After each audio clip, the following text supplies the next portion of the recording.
Welcome in, LSU fans. A mailbag podcast for you as the snow is slowly but surely melting away here in Baton Rouge. My name's Bryce Coon alongside Glenn West. Glenn, I know we got one of the questions. I'm not going to put it up here, but how did you enjoy the snow? Well, that was crazy, by the way, wasn't it? Like, is that the most snow you've ever seen?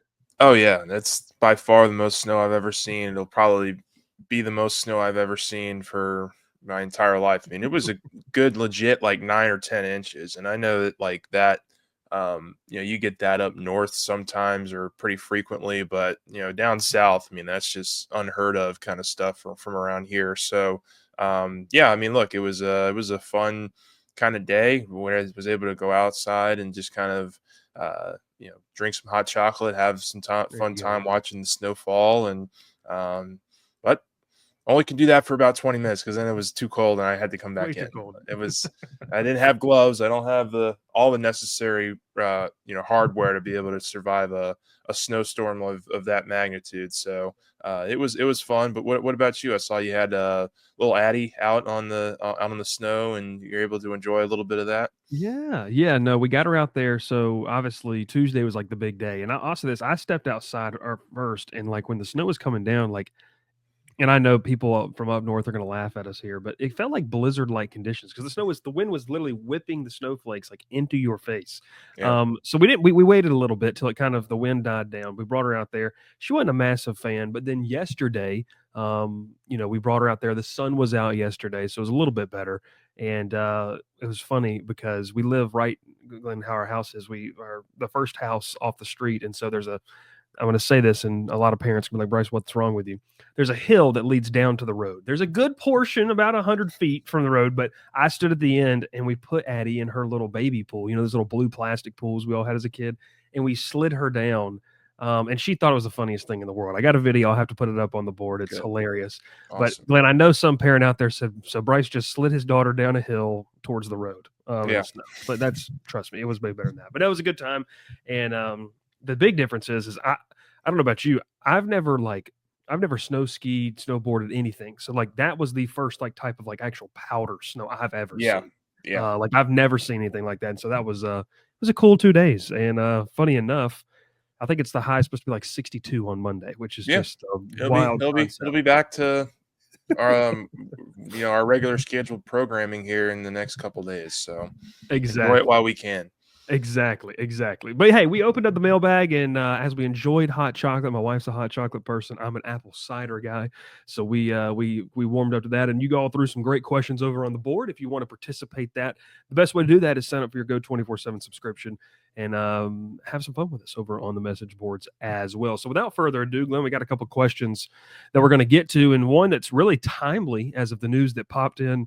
I was putting the finishing touches on that Weeks family story last night, and then I saw the report come from Football Scoop that LSU had reportedly made a hire. So Glenn, we'll kind of start with this. Fat Tyga says, one, how active do you see LSU being in the spring portal window? We can get to that one second, but any updates on a tight end coach or pending analyst hires?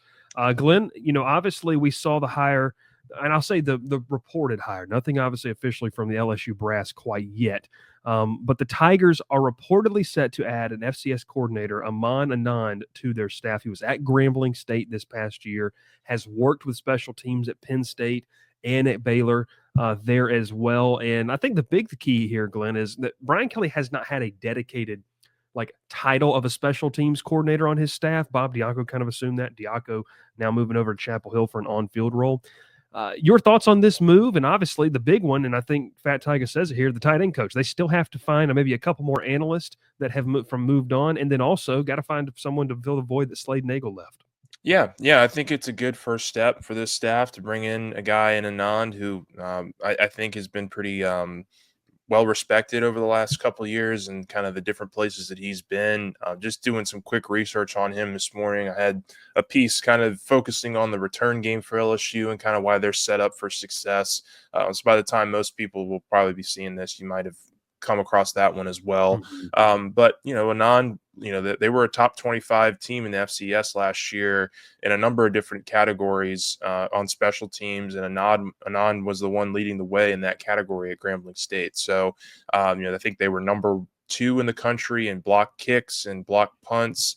They were in the top 30 or so of punt return and kickoff return. And you kind of listen to those second numbers there and you're like, all right, well, that's just kind of, average for an FCS school. But, he's going to be working with some really stellar athletes now that he's never had the chance to work with. And so, I know another question on our board was just kind of, going from a program like Penn State or a program like where he's what was it, Penn State and what was Baylor. the other one, Baylor, Yeah. and going down a level to the FCS. He was only an assistant special teams coordinator at Baylor and at Penn State. This one at Grambling, he was kind of able to lead the way on special teams. He's also, I think, a running backs coach for Grambling. So he's able to kind of have a bigger piece of the pie and a bigger kind of role and responsibility. So I think that's something that's always important for these young coaches, is to kind of prove that you can do it. Yeah. And then you can kind of move back up to the FBS level, and that's what he's doing here with LSU. And so we don't know the details yet on if it's going to be an analyst role or if it's going to be an actual coordinator job. But I would imagine, just the way that LSU's kind of run things in the past, he'll be an analyst on either offense or defense, and then also contribute on special teams, which of course leads us to the question of what's LSU going to do with their tight ends coach. I would imagine that they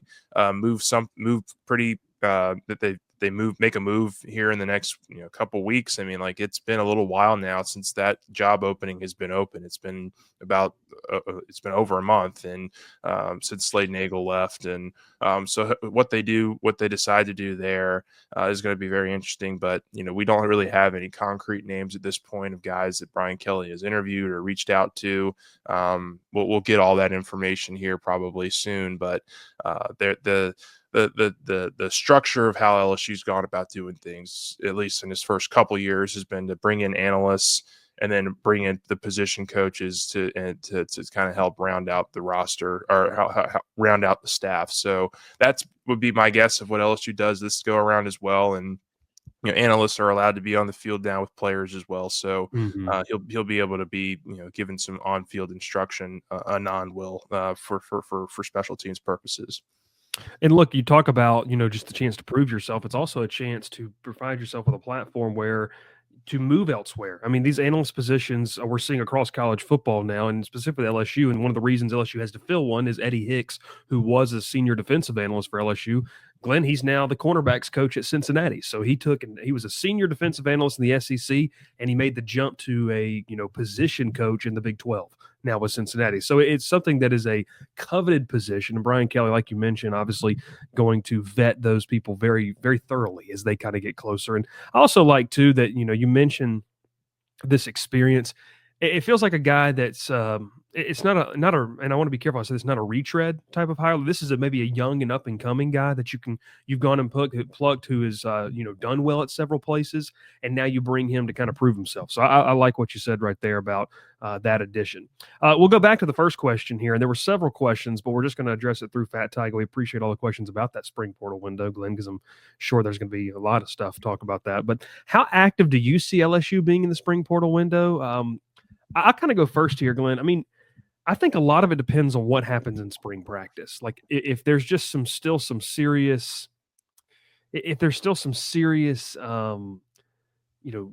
holes or deficiencies that you maybe thought you filled, or maybe there's just not a fit once these guys get into the practice. And we've seen guys across college football commit in December and January and then leave that school in March and April. And so if something were to happen like that, I could see them be active.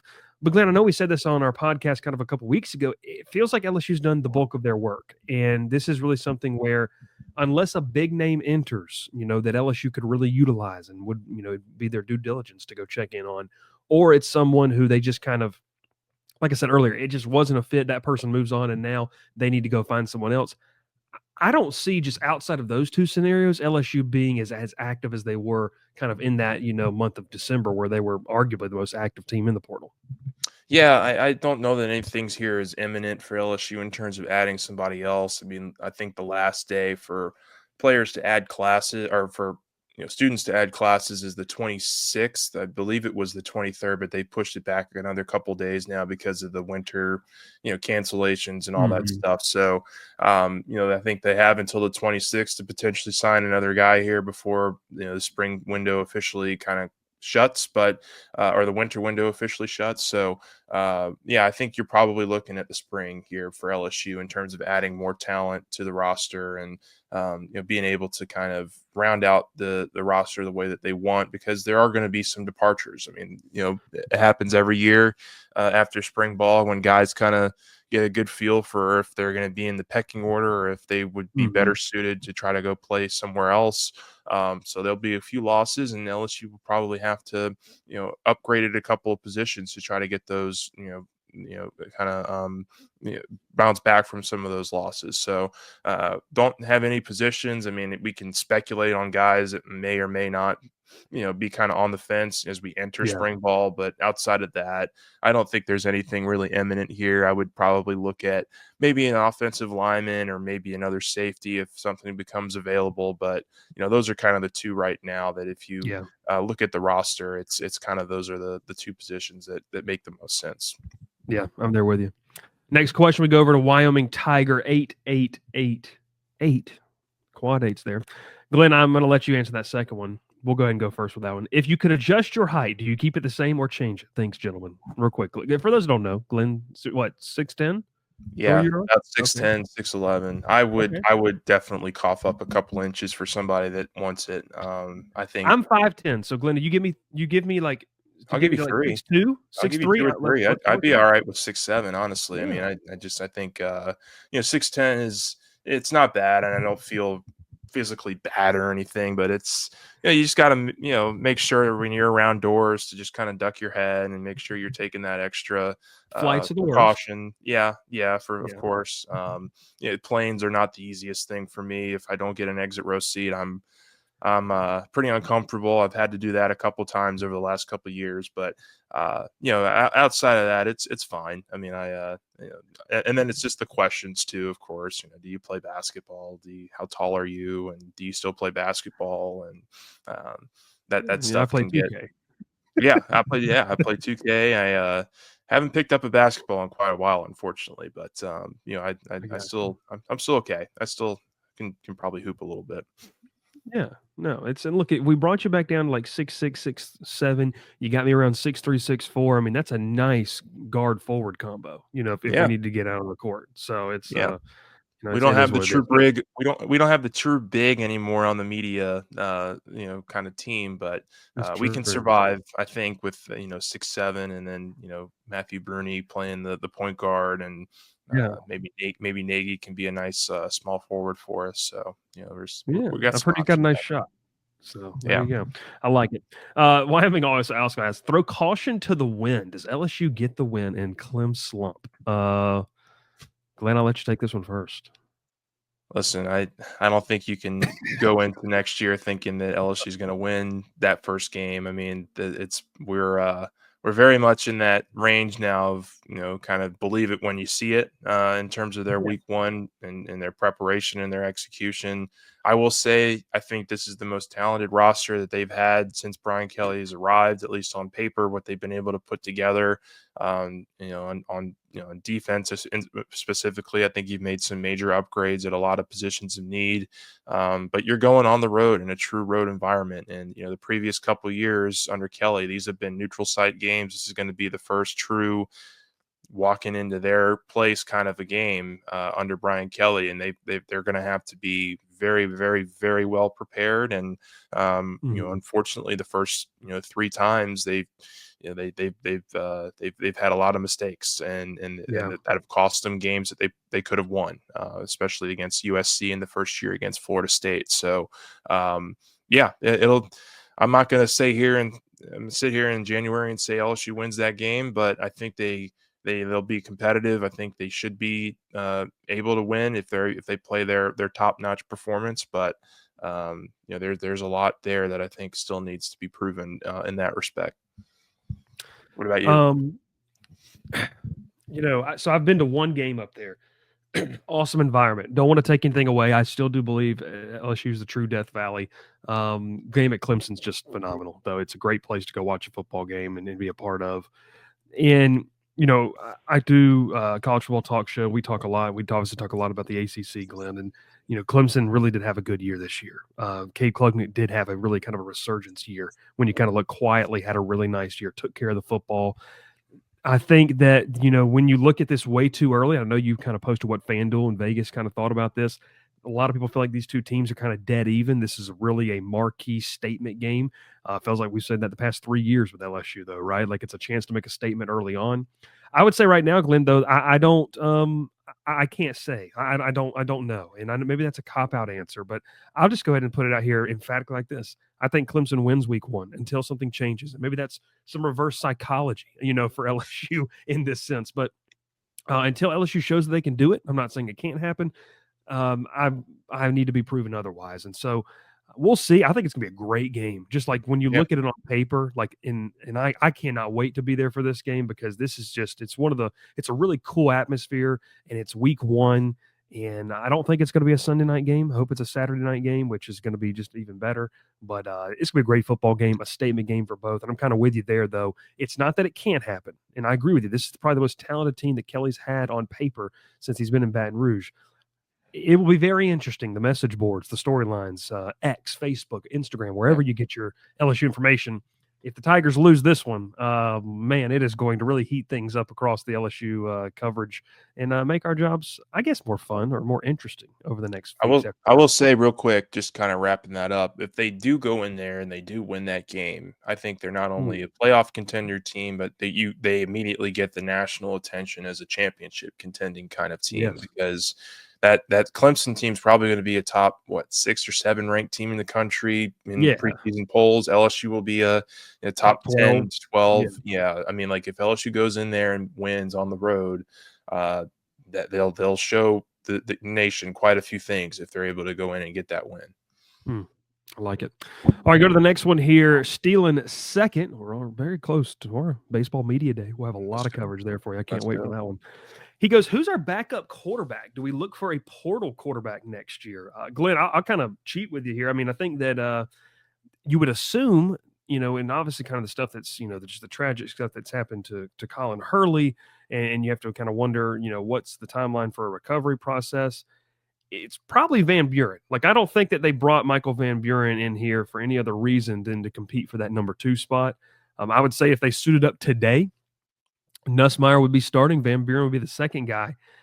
So I'll take that first half. We can talk about that first half if you have any other thoughts, and then we can really dive into the second part of the question. But I mean, is that where you would kind of stand? I mean, AJ Swan's gone, Ricky Collins is gone. I feel like that's kind of the pecking order right now. Yeah, I would say Van Buren is probably your clear front runner to get the second string nod, and I'm going to be curious to see if LSU maybe draws up any packages this offseason to where maybe they can use him and use his mobility a couple times a game. I'm not saying he's going to go out there and be Taysom Hill where you run him a couple 4 or 5 times on a quarterback design run, but throw him out there a couple times in the 4 games that he's allowed to play before a red shirt kind of comes into play.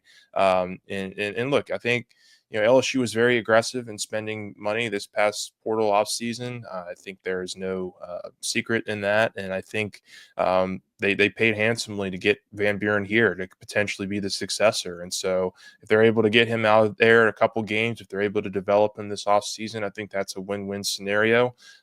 Certainly not going to count out Colin Hurley, but like you mentioned, there's just a lot of unknowns right now about what that situation is and kind of what the timetable looks like for him to return. So, you just hope he can get healthy and hope that he's okay after the car crash. And in the meantime, I think LSU feels pretty comfortable going into spring with Nussmeier as your starter and Van Buren as the second stringer. Yeah, I'm with you there. Excuse me. I'm rocking this cold through the snow. Okay, so kind of a 2-parter, and maybe they combined here, with everybody. It says, do we look for a portal quarterback next year? And then I want to combine it. Whether or not 80 also asked, give us a stab at who our 2026 quarterback signee will be, Glenn. So we'll kind of go back to stealing seconds here. Do you think they go for a portal quarterback this year? I mean, Garrett Nussmeier's gone after 2025. You'd obviously have Van Buren. you kind of have Colin Hurley in a really big decision here. I mean, is he Yeah. going to stay at LSU or is he going to leave? If Van Buren were to lose the job, does he want to try to transfer out again? I mean, is that something that he would try to do? So, what are your thoughts on just strictly the portal situation? It's obviously way too early to tell, but do you think that they'll go shopping in the portal once again? Yeah, it's such an interesting question, and I think it's kind of hard to know at least 12 months out what kind of their route's going to be. I think they would like to get in on a couple of these 2026 high schoolers in the freshman quarterback class, but I do think eventually they probably look at the portal again to bring in some extra competition at that position. When you think about the fact that that if there's a true freshman out there that LSU wants to sign in 2026, what's the realistic expectation that he'll come in and compete for a starting job? Like, I think that you're looking at this roster right now and you're thinking, okay, Van Buren and Hurley are going to be kind of the two that are going to be jockeying for that 2026 starting job, at least right Yeah. now, the guys that are on the roster. I think it makes a lot of sense to bring in another veteran quarterback in December and winter time and see kind of those three which ones maybe stick out. Maybe you sign another freshman quarterback as well to kind of get the pipeline back up in terms of freshmen and getting younger at the position. But I would imagine it's going to be Van Buren, Colin Hurley, and an undetermined transfer quarterback that are battling it Mhm. out in 2026 for the starting job. Not too dissimilar from what they did a couple of years ago by bringing Jaden Daniels in, who had a lot of starting Yeah. experience and was battling with, a guy in Nussmeyer who had been in the program for a year, Miles Brennan early on in that, was a veteran quarterback that was on the roster for several years. So, I certainly could see a situation where LSU looks at the portal again and brings some extra competition for 2026.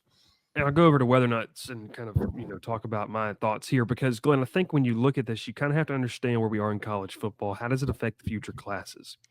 And you literally look at the 2027 class. Obviously, everyone knows the name Elijah Haven, a kid from Dunham School right here in Baton Rouge. They've been very aggressive. I was at Elijah's basketball game last week and was talking with his dad about this. And first off, the kid can hoop, by the way, which is really fun to watch.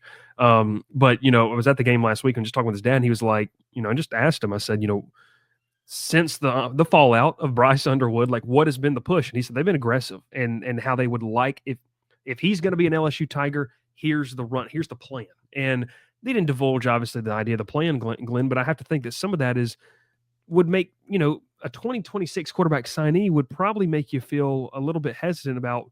Well, is the 2027 guy going to be as valued as that 2026 guy in terms of what they want? Now, unless some kid, and Joe Sloan, he's still here, unless there's just a kid that really pops off for them. And there's a couple names we talked about, some of those names, and you did earlier this week. Unless there's a name out there that just really, really pops off the paper to them, I think that you have to look at that 2027 class, and it's not just Elijah Haven. It's the number 3 ranked quarterback in that class, Colton Nussmeyer, which is Yeah. obviously a familiar name. Malachi Ziegler from Benton, Louisiana, one of the top 10 guys in there. So you've got several options. Yeah. And another one, Trey yeah, Taylor and Peyton Trey Houston are Taylor's two another other one. Yeah. ones. Yeah. So it's just, I think that when you look at it, you got to be mindful of what's in that 2027 class. And I feel like maybe because they were kind of all in on Bryce Underwood, they've planted some really big seeds with this 2027 crop. And maybe that's where they look to go. So to kind of answer Steele and Sega's question, I kind of agree with you. Maybe you roll into 2026 with the 2 young bucks in terms of Van Buren and Hurley. They battle it out, and maybe the loser transfers out. If you do that, you probably need like a 1-year stopgap guy that could be maybe an AJ Swan type, a guy that's played a little bit and that could, be in relief of the younger guy. And then you really go for the 2027 group because Van Buren's going to have eligibility that extends past 2027. Hurley would have the same amount of eligibility as well. So I think it's just an interesting conversation, Glenn, and it's crazy that we're talking about this literally 12 months out from the conversation. But Yeah. hey, it's recruiting in college football nowadays. But I think it's a great question. And They're shout having out those to Steele and Sega. conversations right now in the building. So, Yes, and you always are looking to the future. exactly. No, shout out Steele and Second and Weathernut for collabing on that one. All right, we go to LSU Tigers 76. If Glenn Bryce and Sonny have lunch together this week, which I think we were trying to do that tomorrow, but they ended up putting the baseball media day on there, but that's okay. They'll have food there. Who is going to pick up the tab? Glenn, are you going to treat the rest of the crew, or are we letting Sonny do that as the patriarch of the group? I believe I put like a not it in reply to that question, but no, I mean, I think we're all doing okay to pick up a tab. So Yeah, yeah, I would throw my hat in the ring for that. I'd yeah. I'd slowly slide the credit card to the middle of the Credit card table. roulette, like, Yeah, just kind of yeah, slide it and see what happens. Yeah, yeah. See which one they pick up, and I'm good with that. A little credit card roulette. I like it. What are your early projections? 76 also asks, win, lost, who for the 2025 football Tigers? And then I'll get the rest of that question, Glenn, in there if you wanted, or I got to delete that. It's who has the best chance to beat LSU. I'll say the best chance to beat LSU kind of feels like Clemson week one, just for Yeah. me, like in terms of the team gelling. But we'll talk more about that later. What's your 2025 record prediction? Are you willing to put that out on the line right now, Glenn? Just way too early without seeing anything spring Yeah, practice at all. it's really early. I know that the Vegas odds makers came out with the kind of the win-loss projections. I think Mhm. LSU was at 8.5. Uh, I lean more towards that being probably on the low side. I'm surprised it wasn't like a 9 or a 9.5 for LSU, but um, man, that's just so tough. I mean, in January, without seeing this team at all on paper, I think this is a 10-win team. It should be a Yeah. double-digit win team, and they got to go out there and they got to develop. And they got to get these guys in the right positions to have success. Blah blah blah, all that stuff that we talk about from Yeah. now until September. Um, but on paper, I think they've done a really nice job of upgrading the roster at the positions they needed to. And then you're hoping that Nussmeier and some of these returning guys can continue to evolve in 2025 and take another step in their games. I'm extremely bullish on this offense. I mean, I know that there are some questions on the offensive line, but I look at the receiver group that they have, the running backs that they have, Nussmeier back for a second year as a starter. Trey Green, what he can do as a tight end in his second year with the program. You've filled, a lot of those kind of question marks maybe that you had with the receiver by bringing in Nick Anderson and Barry and Brown, who are two guys that I think are going to be huge, big time playmakers for your passing offense. Like, I think this can be one of the top 10 to 15 best offenses in the country if Mhm. they do, if they hit at the right spots and if those guys produce at the level that many are hoping and expecting they do. So, if that can be still kind of your anchor and your defense goes from a top 60 to a top 35 or a top 40 kind of defense, I think you're absolutely looking at a team that can win 10 games and get into that playoff conversation pretty safely. So, well, that's just on paper. Those are my thoughts right now without having seen Yeah. this team at all. What about you? I saw obviously the 8.5, and you really have to wonder, and it's crazy that we have this conversation, but it's the new age of college football we live in. How many losses can you get and still make the playoff? I mean, that's kind of the question, right? And you know, I think it I feel depends on like who you lose to.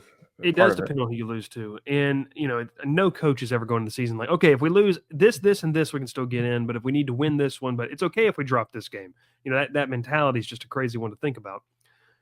I, I feel like 8-4 is low. So I feel like if you're taking the under on that, it's low. But just because of the projection of what they've gotten in the portal. I mean, you went from literally, Glenn, really a lot of question marks about how this roster would be better. And on paper, you have filled every need. Now, whether those guys are going to perform and actually be the fix, we're not going to know until September, like you mentioned. But on paper, you have filled every need that you had. And so they did the work. Now, is it going to work? We'll see. But so for that reason, I think the roster's too talented. And Garrett Nussmeier is way too good of a quarterback in terms of I think there's going to be a tremendous amount of growth in year two for him as the starter. There I lean 9-3, and then it becomes okay. I look at the road game against Clemson, the road game against Ole Miss, the road game at Alabama, and it's like okay, if you can pick one off of those three, you're probably in the playoff. And I mean, shoot, if you pick off, one of Ole Miss and Alabama, and you only have one conference loss, you might find yourself in Atlanta playing for an SEC title. So you do have to get creative with it. But I sit there, that 9 to 10 win range is where I sit. And look, I mean, I think people need to understand too, Glenn, that the days of 15-0, that 2019 run, and just so many different teams that have done this. 2022 Georgia, the days of that are probably over. I mean, it's just so hard to do that, and especially in the SEC. And when you look at LSU's schedule, I mean, they're facing, a premier out of conference team plus, two of your hardest conference games are going to be on the road this year. So I mean, when you Oregon looked look like at the that, best team in the country for the entire regular season, and they got bounced out yeah, in their very first playoff game. exactly. So So it's just, I think that when you look at it, it really is. You have to understand 9 to 10 wins in 2025 isn't what 9 to 10 wins were in 2012. If that makes sense, it's a different measuring point, and so I know people don't want to hear that. They may think that's an excuse for Brian Kelly, but if 9 to 10 wins get you into the playoff or on the cusp of the playoff, well, then you have to sit there and say, if we pick off one more, then we're firmly in the playoff or we're in the conference title game. So I'm with you there. I think 9 to 10 wins is where I said I give the political answer. I'm not looking to get into the straight up win or loss record, but I think that's good enough. Here's one that's been circulating on social media. Heavy266 says, who do you guys think wins a natty first, LSU or Notre Dame? Glenn, I want to go first as the resident person that did not grow up in the great state of Louisiana. I might get blasted for this, but I did see some people say this on our board. It's really hard to not root for Marcus Freeman, just as a coach and as a person. I yeah, mean, I don't know the guy personally, but just watching the interviews, reading stuff about him, what he's done at Notre Dame, and hand clap. Like they I think they're respected in terms of being a premier program and not this program that probably outside of the South everyone just looks at as like, well, yeah, it's Notre Dame, but they always lose the big ones. Well, I mean, yeah, they lost to Ohio State and almost made a comeback for the national championship, but they knocked off some really good teams on the way to get there. And so, who do we think wins a natty first? I'm going to cheat. I'm going to say LSU because I think LSU has the better perspective outlook currently than Notre Dame. Notre Dame had a really, really good team this past year, but they're losing Riley Leonard, and that was a heart and soul guy. And yeah. so, I don't cover Notre Dame. You don't either. Unless there's some guy waiting in the wings that we really don't know about, I'll cheat and say LSU first. But I did want to give props to Notre Dame and Marcus Freeman because it was really cool to hear their story told over the course of this playoff run for them. Yeah, I mean, and this whole debate kind of back and forth has been LSU or Notre Dame. I mean, there's a scenario here where it's a win-win for both. I mean, Brian Yeah, Kelly coming down here and finally getting things together, whether it's this year or next year or whatever. And then obviously what Freeman's already proven he can do with Notre Dame and getting them to the national championship conversation. So, and in that game. So, I, hmm, this is it's tough because I mean Notre Dame has a little bit of a better resume right now. If you just look strictly yeah. at kind of how far these teams have gotten, I don't think there's any debate that they've had the better 3 years than what LSU's been able to do with Brian Kelly. So Inherently different situations, I will yes, add, but yes, yes, of course, yeah, of course, and so I would probably lean LSU too, but um, maybe I mean somebody threw this out on our board today, maybe I saw it on X or Twitter or whatever, and they said I submitted my early train wreck kind of title game, and it's LSU versus Notre Dame in the oh my national title. gosh, Man, can you imagine? That would be a lot of fun. unbelievable, That'd be so unbelievable. much fun. Um, and so, I mean, it would be a really, really, really great story if that was Yeah, able to happen. We'll see. But I think I'd probably answering that question directly lean LSU before Notre yeah, Dame because they've also won it 3 times since the last time Notre Dame won it too. So, I mean, they're yeah. just I their mean, history of the program as a whole has been a little bit more consistent. and it's not taking away anything from either program. I think what gets lost in these social media arguments about this is like, I think Marcus Freeman's done a fantastic job there, and Yeah. I think you also have to understand what Brian Kelly walked into. And it doesn't mean that he's going to win a national title here. It also doesn't mean he's a bad coach. This idea that the only good coaches are ones that win the national title. Well, man, every single year there must just be one bad coach and 130 or one good coach and 133 bad coaches if that's the Yeah. measuring stick we're using for it. I don't believe in that. It's not how I would measure it, but man, that would be a cool storyline. And if we could get him to play the game in like New Orleans, you know what I mean? Just like Would have been Marcus great Freeman this coming year. out. Yeah, that's You might yeah. have to wait till 2029 or something We'll see. before we We'll get it back see. in New Orleans. We'll see. All right, last question here on the mailbag as we open it up. LSU Tigers all day. This is a good one. Break down the starters in the secondary, how you see it shaking up now that the dust has settled. Now, like Glenn said, they could still maybe go look at a safety. Right now, it feels like that, that things are kind of dwindling down in terms of what they want to do in roster, roster management. Glenn, I'll start it here, okay? So I'm gonna go. We'll just go 5 defensive backs, 2 safeties, kind of a nickel or whatever you want to call it, star, whatever, and then the two corners. I'm going to go with this. I'm going my cornerbacks, Jakeem Jackson, DJ Pickett. I'm going to go Delane and a nickel. And then the safeties, I'm going to go with the